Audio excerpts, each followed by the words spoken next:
Workshop. This is for the South Shore Marina PDD. Apologize for a little bit of delay. We had a little bit of, well, it wasn't really difficulty, it was just playing hard to get with the old technology. So with that, we had our workshop several weeks back, posed some questions, comments and such to your development. So we're here to listen to see what you have. So with that, I will turn it over to you folks and away you go.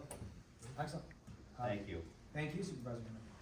We, as suggested, we're back now. We've made some minor revisions to the PDD legislation based on the comments and questions at that last workshop. As this board, I'm sure recalls, we have somewhat of a more limited scope now as we're narrowing down some of this legislation. That scope from the last meeting centered on some of the workforce starter housing, and although we declared our intent to comply with that provision, this board had the suggestion that we expressly include language as such in our legislation. So we now do have that. We have essentially taken that which is found in the town ordinance and put it in the PDD itself. Mm-hmm. That means that we will be complying with that workforce and starter housing, and we reference the provision of the town ordinance for that.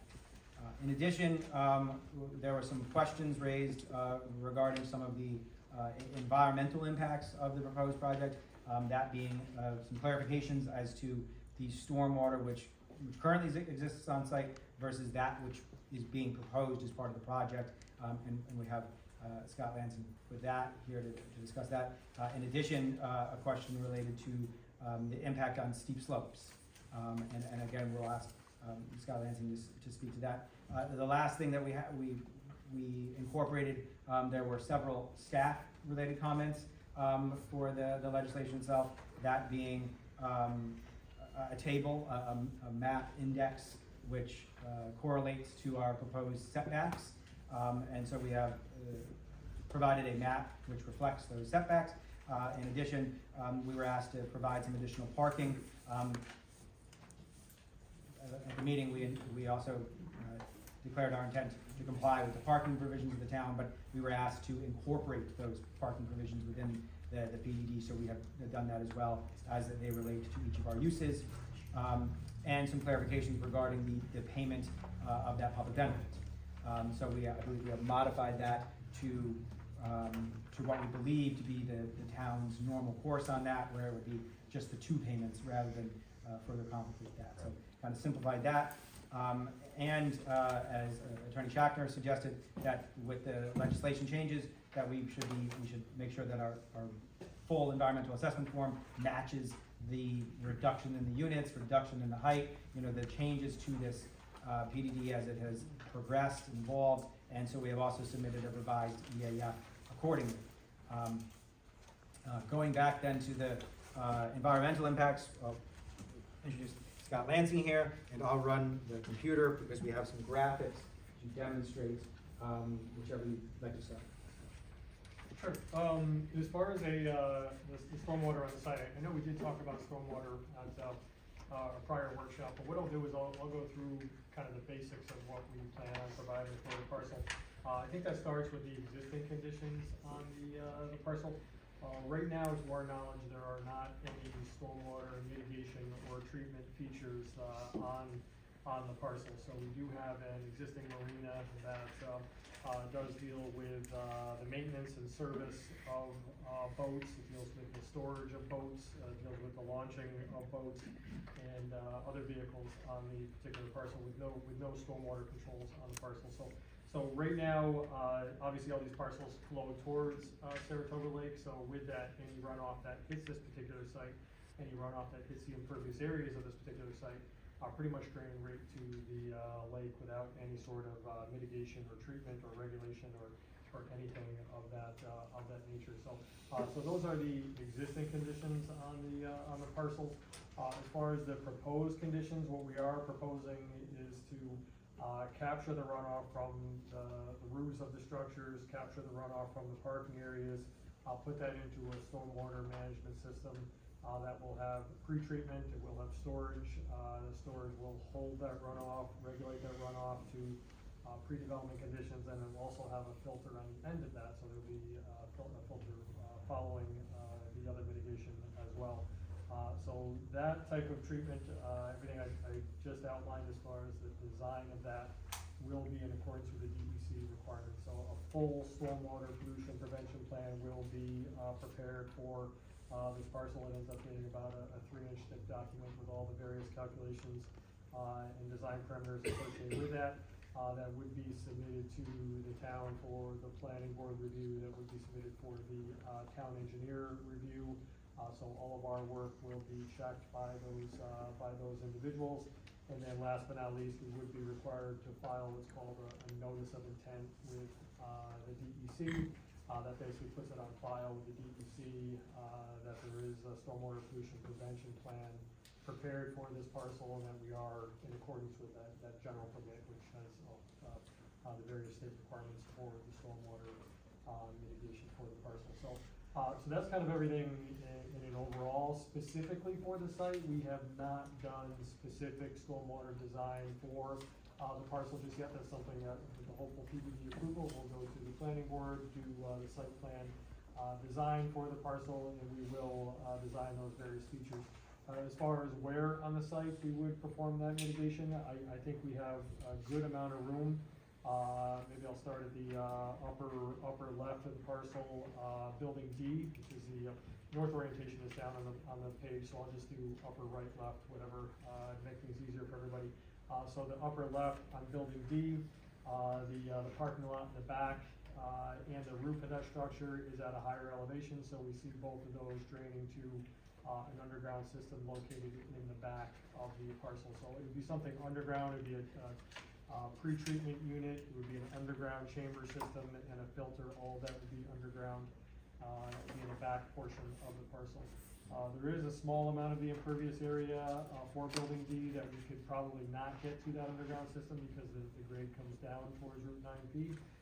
Envision capturing that and doing a small mitigation feature in front of building D, basically between building D and Route 9P. So that would take care of building D.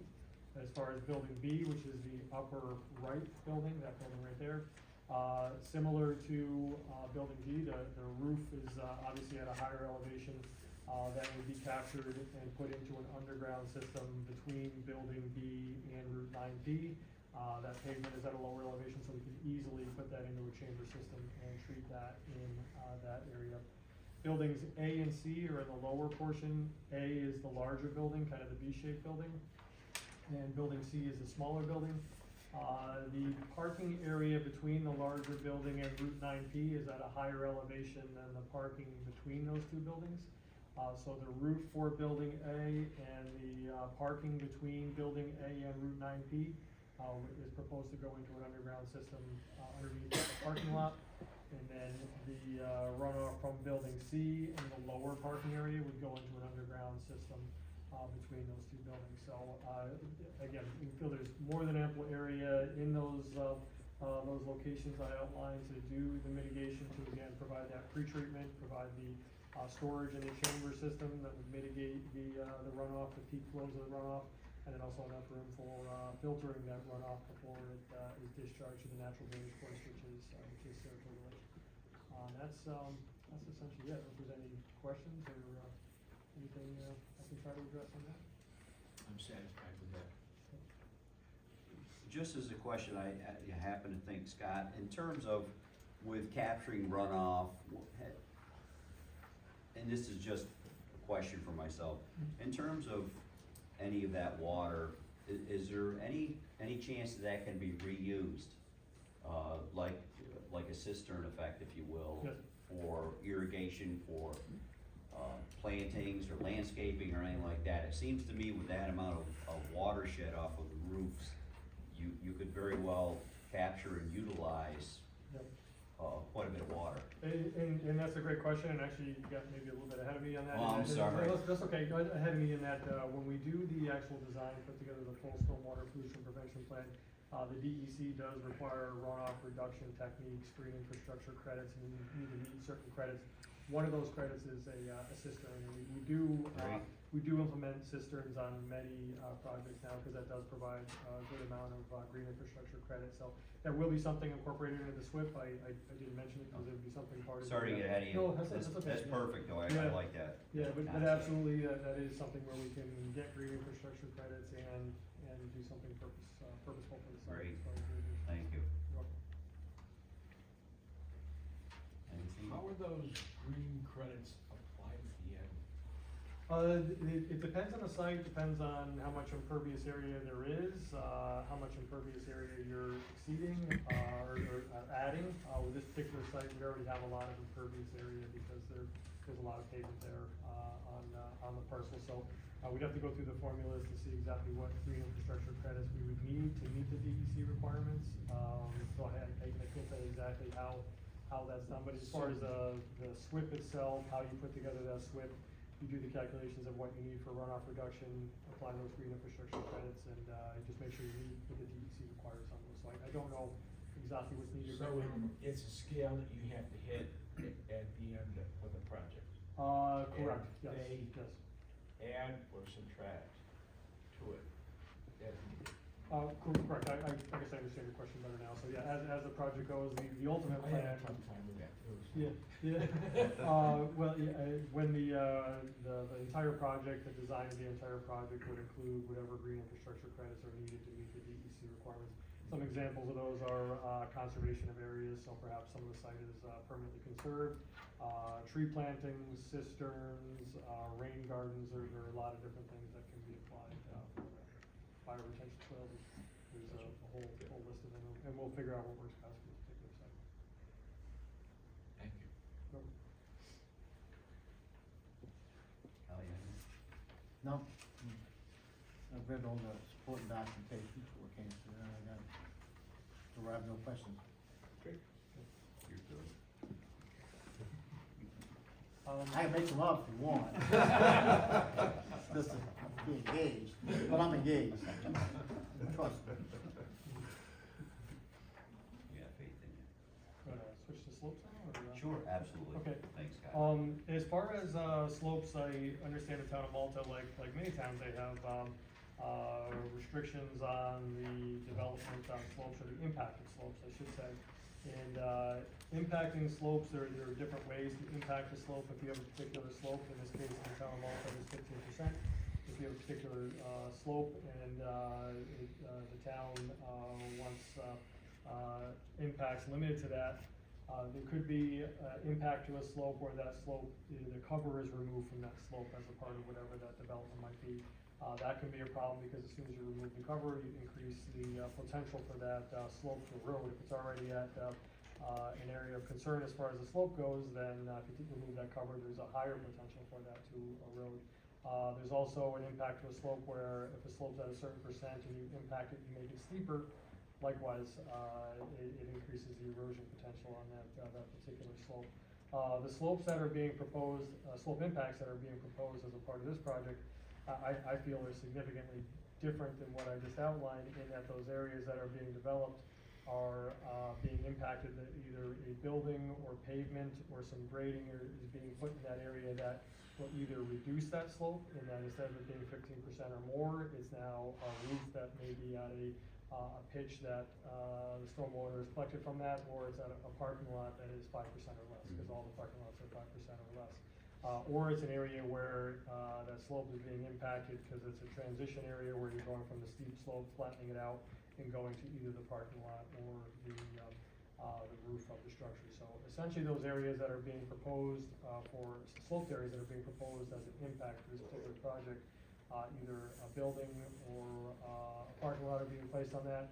And then similar to, or hinging off of the conversation we just had, those areas are being collected from a stormwater standpoint. So all pavement, all roof structures are being collected, sent into the stormwater system, where that stormwater is being mitigated, treated, reduced at redevelopment levels before it's, and filtered prior to it being sent to the natural drainage course.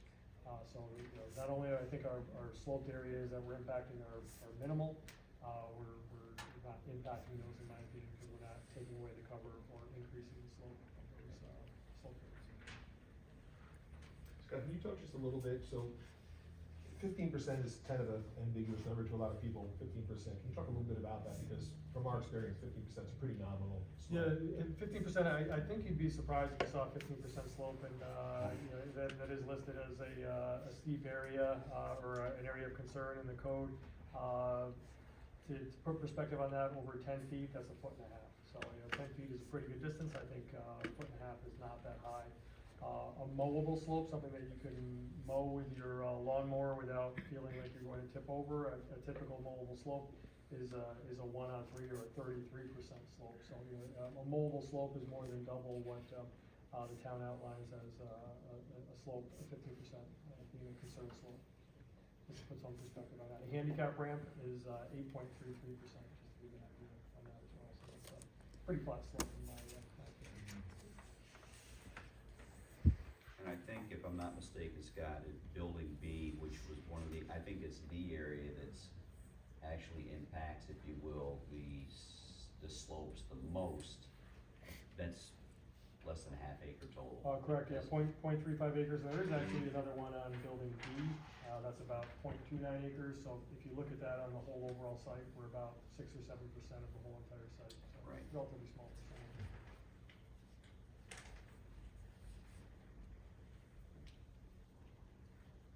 And if my calculations are correct, and from what I've looked at the site, that, to your point, in terms of cover, that really is not impacting by way of deforestation or removing anything that's in place there to that degree that's gonna have a substantial impact on that slope, which is already there to Yeah, begin with. that slope there, I believe there is some removal of vegetation Some in of that it, area, yes, but that area that the vegetation is being removed, it's, a building is being placed there. Right, So that runoff would be captured, and there's a transition area where the slope comes down and flatten out to go to the building, so that would be flatter.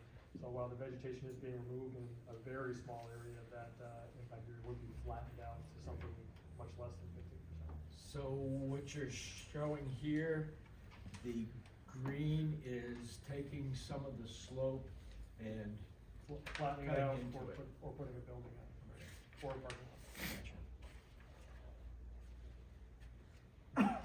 it's actually a small amount It is. overall.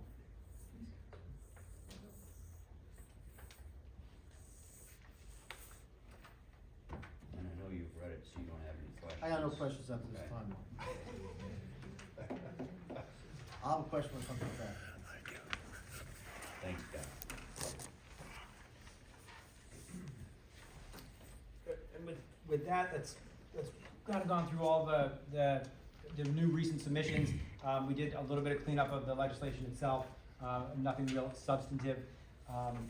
But so the ask, I think, where we are today is the town board has already declared its intent, I think back in July of '22, to act as lead agency here. I'm not sure that involved agencies have had the opportunity to receive the documents and respond accordingly, but we think that the board has given now a hard look, and we've largely been responsive to any of the comments and issues raised, so we would be potentially seeking scheduling of a public hearing, and then action on secra, followed potentially by the project.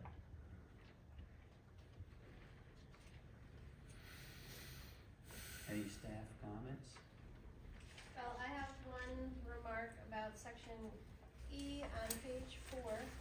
Number 4, which is one of the new items that was added to this latest rendition, about buildings within the PDD being constructed independently from each other, and the individual units within each building shall be issued certificates of occupancy as they are completed, provided all building code requirements have been met. This is something that cannot happen. We CO full buildings, we don't do COs for units. I talked to code enforcement this afternoon just to confirm that. That's basically how everybody in the town has done the lofts, Granville, Luke Michaels's, so condos, so that Okay. needs to be stricken from the PDD language altogether. You don't have temporary certificates of occupancy in the town? We do have temporary occupancy, but we don't use them.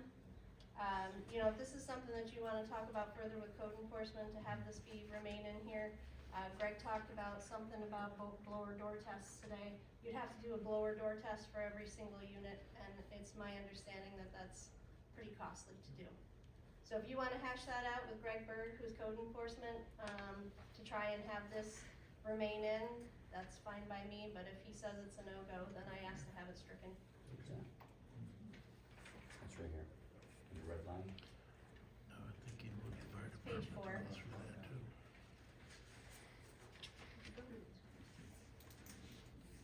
Right.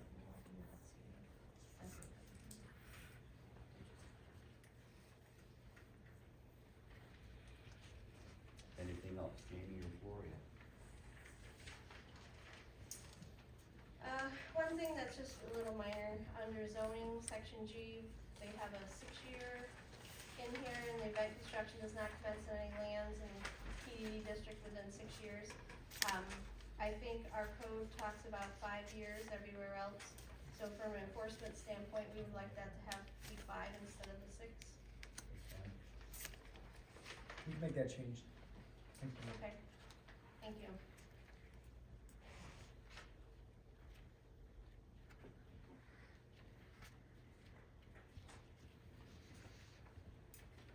Is that 1, 2, or 3, Jamie? I'm having trouble finding where that is. The very last page, 5, G zoning, Yep, number 2. it is 2. Okay, I see it, First thank you. sentence. I think the thing's a sentence. Change Second line. 6 to 5. Thank you. I was looking for a number and it spelled out.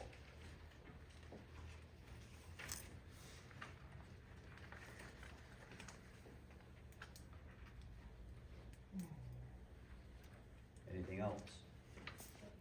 Lori?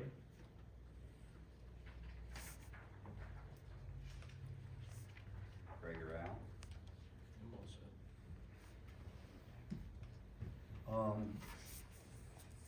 Just a couple quick things. Architectural standards, we never really talked about that. Based upon the renditions that we've given, like this one here, is that pretty much the architectural standard that we can expect to see? Okay. I just wanted to make note of that. Yeah. We spent a lot of time with the architect going through that to create what we think is a very attractive design. In fact, that building, very expensive to construct because it has, you know, the majority of the units, all the units in fact, the primary reason people are there is to view the lake. Mhm. So what happens is all along Route 9P, that would typically be the back of your house, for example. Right. Look at the back of most people's houses, it's pretty unattractive. Mm-hmm. And we went to great pains to make the back of the building, which is the most visible part, attractive as you drive up and Mhm. down, you know, Route 9. So a lot of windows, a lot of architecture, and design choices went into that. It's an expensive building to construct, but it was important to make sure the building was attractive from both sides. Okay. Thank you, Jeff. I don't think we really addressed specifically like any on-site boat storage. Is that anything that we can expect to see anywhere on-site? There's no room. So that's a hard no. That is a no. Okay, Phases, we talk about phases in the red line. Can you give an estimate or tell us how many phases you think this will actually take I think for that, completion? well, you know, from a financing standpoint, purely, the banks like to break things into chunks as well. I would say that we're probably looking at 3. It could go to 2, but I would say that we would look at 3, which would be likely building A and C, Flying V and the clubhouse building. They would be your first 2? Like, you would have to be, I think, Right. Yeah, it would have to be the first. And then, I'm not sure which of the other would be the second and third phase, but then building B across the road would be one of the phases, and then D Mhm. would be a phase. So I can't tell you what order. And in fact, we could end up building 2 phases together as well, combine them. But as being as transparent as we can, I would say that 3 phases, and we did update the EAF to suggest that. But I think would be the best way to go about this, yeah. Any kind of a timeline, Jeff, for, total build out for completion? And part of all this is phases? market, right, is Then market. that's what I was gonna ask you next, if it was driven by market, obviously. We did update the EAF to provide a little bit more time, I mean, to 24 to 30, but the reality is that it comes down to market at the end of the day, you know? Obviously, people living on the other side, 9P, and we want to come to the restaurant, the thing. Was that totally up to the Department of Transportation of what safety features are put on the road for the pedestrians to It is. to traverse? It is, in fact, and we had a long conversation with our traffic engineer who works with DOT on a lot of projects, and it really comes down to ultimately what DOT wants to, and what they feel is safe. In fact, Mark and I spoke about this briefly, and we'd envisioned potentially and you've seen them in some locations where as you approach, as a pedestrian approaches, the signs start to flash. There's one on flashing beacons. Yeah, and I guess what ends up happening from DOT's perspective is, they've been, in the beginning, nobody saw them, and they were new, and you saw them, they caught your attention. Now, because there's so many of them, people are less inclined to notice them, and so they're not always the method of choice Mhm. for DOT. So, but it really ultimately comes down to DOT. They have the say of curb cuts, they have the say of any mitigation to the roads, they have the say of any pedestrian crossings, so that really ultimately is a DOT call. So you have to comply no matter what.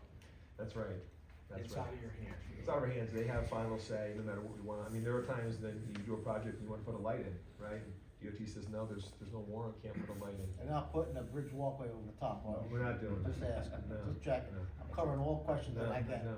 We were thinking bungee, you stop them here, you jump them up at the right angle, they'll end up on the other side It's out. gonna be a crosswalk, walkway. Zip line. Zip Did line. you ask for that crosswalk?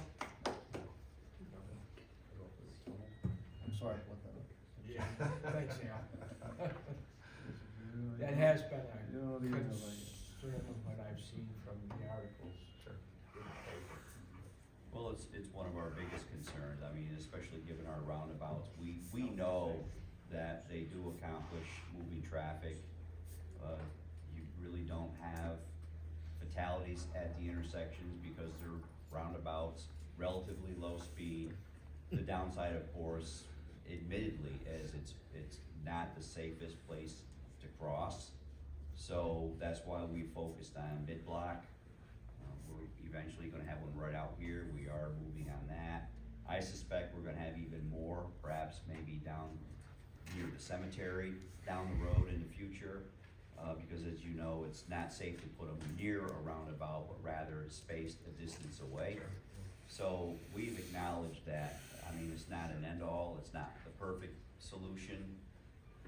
But to date, I mean, I've spoken with DOT about this, and there's no perfect answer for how you can safely cross in an area that has a roundabout or a circle or whatever you wanna call it. It's just, you have to do the best that you can, and so far, the rapid flashing beacons that we've used, I mean, to your point, and the discussion we had that day about them, you may see a color change. We found out in the emergency services that red and white, which has typically been on fire engines and police cars in New York State, we found out that blue lights actually, when they're flashing, grab your attention, because typically, other than volunteer firefighter vehicles that may have them, you don't usually see a rapidly flashing blue light. So that's why you see them on the back of even state police and sheriff's vehicles, they have them. So it's on our mind, it's what we want to address to make it safe so people can actually cross a road without getting hit. Yeah. But also to your point, I mean, we're somewhat held to DOT's standard or to their wishes rather, so, I think they do a good job by me, and roundabout on Round Lake Road, those hit the button, and it's Christmas. I mean, I Hard to think, stop. and I think we have some flexibility, and let me just point out too, I think we have some flexibility in that you talk about mid-block as well, and you know, I think initially everybody thinks that the crossing will be here and here.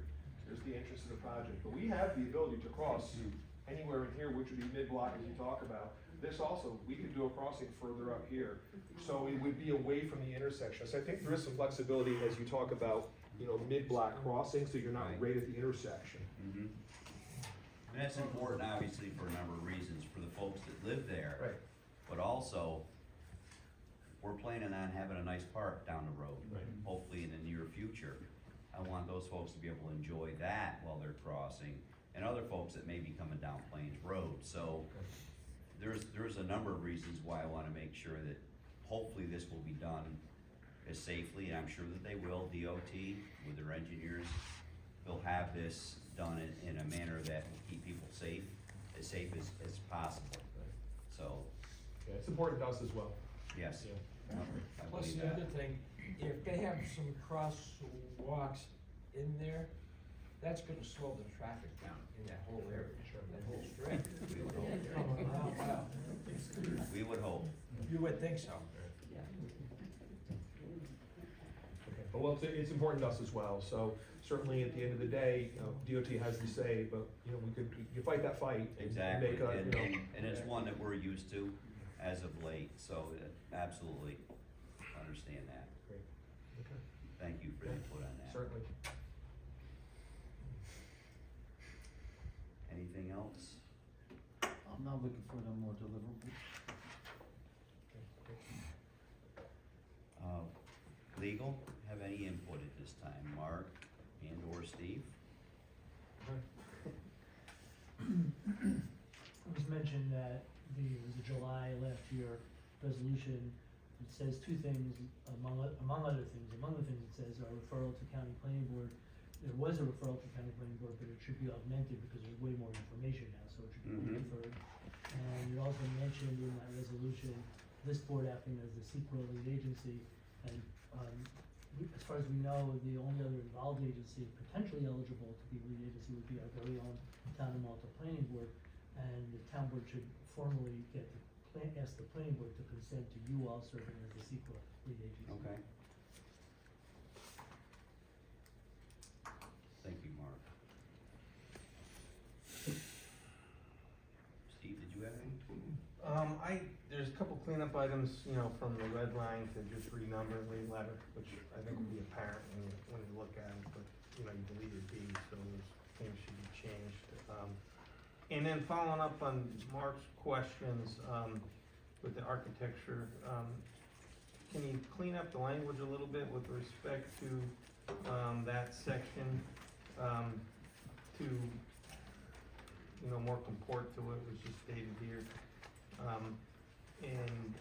You know, I don't know if it's necessary to document the number of phases in the agreement, but, you know, if we're representing there's gonna be 3 phases, you know, no more than 3 phases, or just the language I'm talking about with architecture is, you know, merely illustrate potential permutations of the above criteria. Well, I realize there'll need to be changes, but if, we could clean up that language to say, you know, it's intended to look like that, and as determined in site plan review or something to clean that up, just to comport to what Mark's question was about. The only other, language that, I had specific concerns with,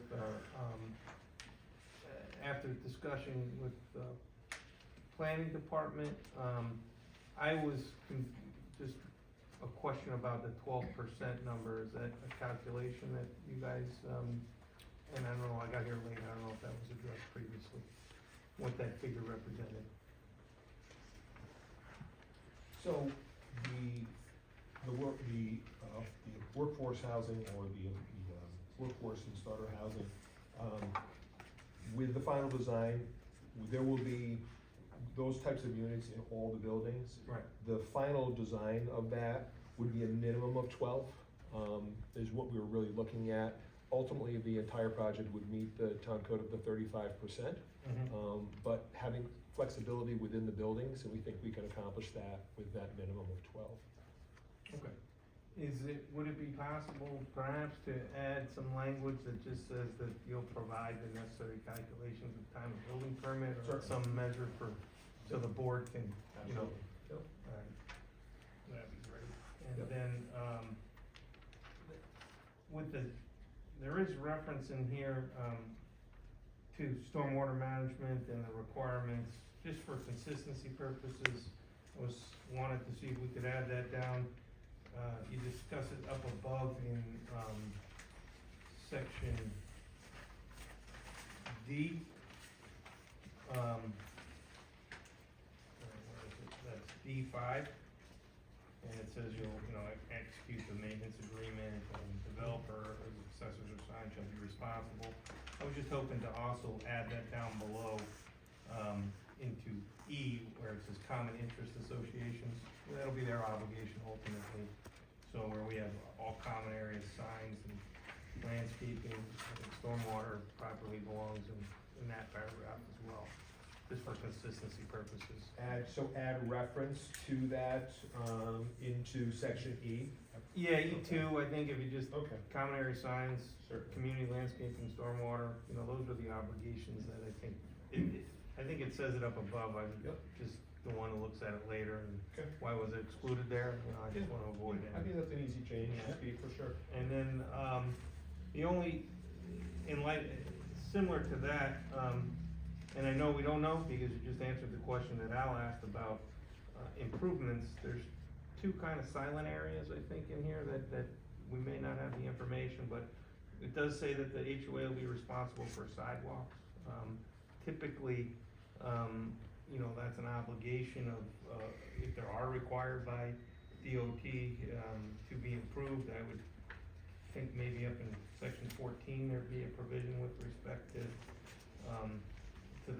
sidewalks and why I'm referencing that is, I don't know, there's no public roads that are being, like a normal subdivision, we have roads and then we deal with, letters of credit and performance bonds. There's really no language in here to address, and I'm not sure if there will be, but typically there would be, and this is kind of silent. So, I'm sorry, So, you said 14. Where you, where's? I'm thinking that a number 14 could be added. Added 14? Oh, For, okay. to describe the requirement of completion of sidewalks as a condition of the legislation as required by DOT, or other roadway improvements. Just mentioned it needed to be done, and then along with that, just to add language in, I'm not sure if a general statement or an additional provision that said, something to the effect that, and something legal, and I could talk about too, but that, during the site plan review process, any necessary, letters of credit or bonding, shall be determined in consultation with the town planning council and engineer, something to that effect. So in other words, you may get to the situation where you can't complete all the improvements, you've got phase 1 done, phase 3, sidewalks aren't done, but they wanna have some protection that you're gonna do it. That's all I was really thinking of that. You know what the ultimate is? Yeah. No CO. Well, That's with most of the towns, we end up with sidewalks that are shown on the plan, and nobody wants to go in, put in 1,000 feet of sidewalk, and then build houses and run all your equipment off, it tears the sidewalks up. So what we typically do is put the sidewalks in as we go, mhm. and if you haven't put the sidewalk in, you don't get the CO for that particular unit. So, we're willing to look at something, see, what section were you thinking that you might wanna add something in there? I would think perhaps either, something in D, development, specific details regarding, that could be determined at site plan. Not necessarily looking to flush it out, but that, that the town will have the opportunity to require. And part of this changes because I made these notes when the language in there that says you were gonna get COs for individual units. Right. And now if you're going for a building as a phase, that, my concerns, sitting here may be less applicable, but at the time I was looking at it like, well, we Right. wanna have some assurance that if they're getting COs, that this work is gonna be done. Okay, so less applicable now. Probably a considering- little less applicable, but I still think a general statement of, and I could provide something, to council, that would address the concerns and make sure we're on the same page. Sure. That'd be great. I think that was, the comments that I had, after reviewing with planning staff and.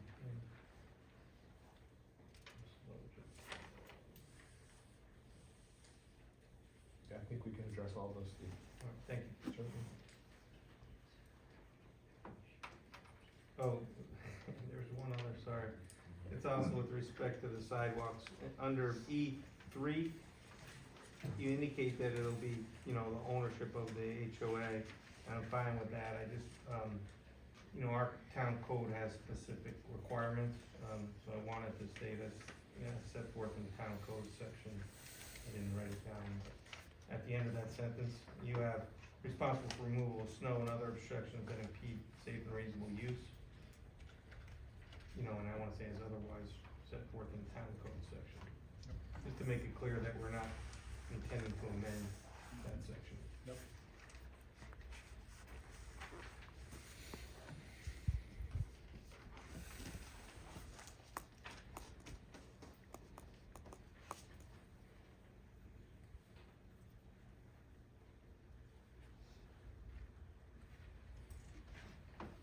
Thank you, Steve. Anything additional, Mark, based on this? John, did you have any comments? Anything at all? Anyone else from the board? I'm good. I'm good. Staff? Anything? Okay, well, I think we should move forward with the next phases. yeah, this is, I just wanna point out that I wanna thank New York Development and for everyone that's been involved in this process. This PDD is, I've been told, I don't know that it's true, but I've been told that this is one of the longer ones and most scrutinized that we've had in some time now. So I appreciate you working with us. I think you've done a very good job, trying to accommodate us as well as the neighborhood and other residents based on concerns that have been, projected to you. So thank you very much for that. Thank you. To that end, I believe that Al is right. I think we should move to the next phase in this process. And Steve, what, legally, what do we need to do next? We've already declared lead agency, correct? We need to update a couple of those things. Right, based on what Mark had said, yep. Correct, so I think that's So step one. that's our next step, correct? Step two, I think we need final draft legislation that could be submittable for purpose of public hearing. Okay, And then the next step will be determining when the board feels ready to get to that. If we need the seeker and the final legislation. Mark, and then any other, No, and then you'd be ready to schedule a public hearing, if you're comfortable with the proposed legislation. And after the public hearing, vote, yeah. and that's gonna require supermajority, correct? under our code, correct?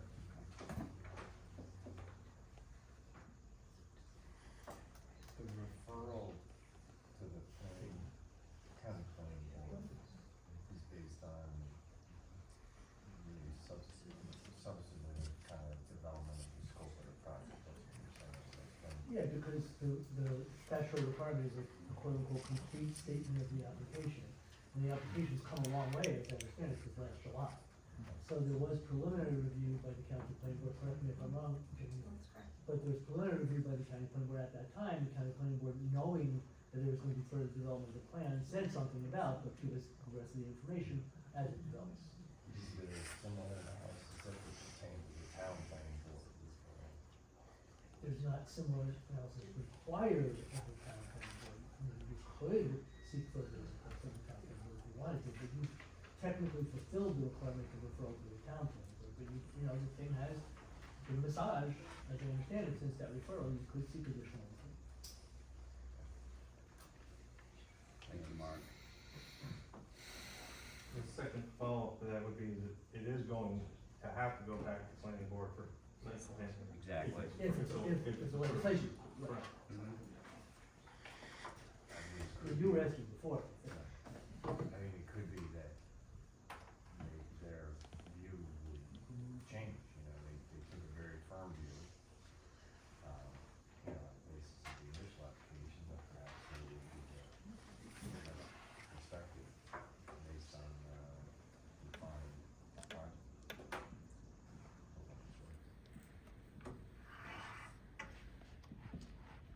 all I had, unless someone has anything that they'd like to add at this time. Just looking for, so kind of next steps here, we can tighten up the language, and we can wrap this up fairly quickly, get this over to the town and to Steve. We'd like to get, does that have to be, all squared away in order to send to the county too? Do you want the legislation all tightened up for the county, or? I think we need to have that, yeah, and we certainly need to have the public hearing, so, and those, Right. yes. So we'd like to get that public hearing scheduled. Is there any way to get that set tonight? Not at this meeting, we weren't planning any actions, you know, there is, after this, there is a regular planning board meeting. The other part to that is, obviously if we set it and then the information isn't available, ready or complete, it could require further adjournment, but next week is the actual board meeting. I think if you could get the legislation, we could get the necessary information for the secret compliance aspect of it, and then we set the public hearing beyond the required time periods, we would be okay. We're not meeting next Monday. Oh, yeah, sorry, the following Monday, the third, June third. So by the third, that's 2 weeks.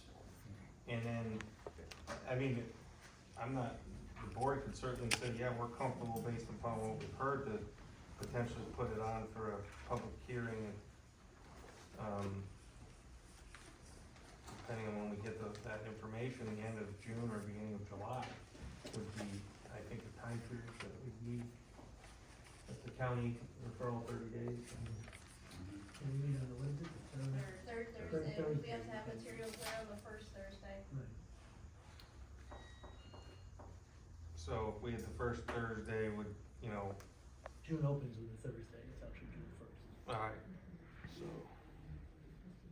So whatever scheduling permits, we'll certainly. right. And I think that would put us out, our July meeting is maybe July 10th. I don't know if that, to meet those requirements, that would be possibly, I don't know, maybe the June date. Does the county planning have to opine before we before we have the public hearing? No, they don't have to opine, but we have to give them that much time before we have to, Gotcha. the board could consider what they said. Okay. So, if I'm understanding the timeframe that could make sense is if we were to get revisions by June 1, then on June 3rd, everything would be shipped to county, as well as involved agencies, and by the time we get back for July 10th, 30 days will have passed for both county review as well as the lead agency's secret status, and we could have a public hearing and action potentially on that. Right. You said something was happening on June third, sending something? No, June 5th is our meeting. June 5th, Yeah. sorry. Yeah, that's when the board. June 5th. And the only caveat to that is that you wanna have that legislation ironed out, because if there's any substantial change to the legislation, that further notice of the public hearing, depending on that. But I think that time period otherwise would work, and with the limited aspect of planning board communication, referral to the county, I don't think those are heavy lifts, and the legislation has been gone through, so. I think that would be- Thank you, Steve. Unless anyone has anything else, I think we're done with tonight's workshop. All right. And I thank everyone.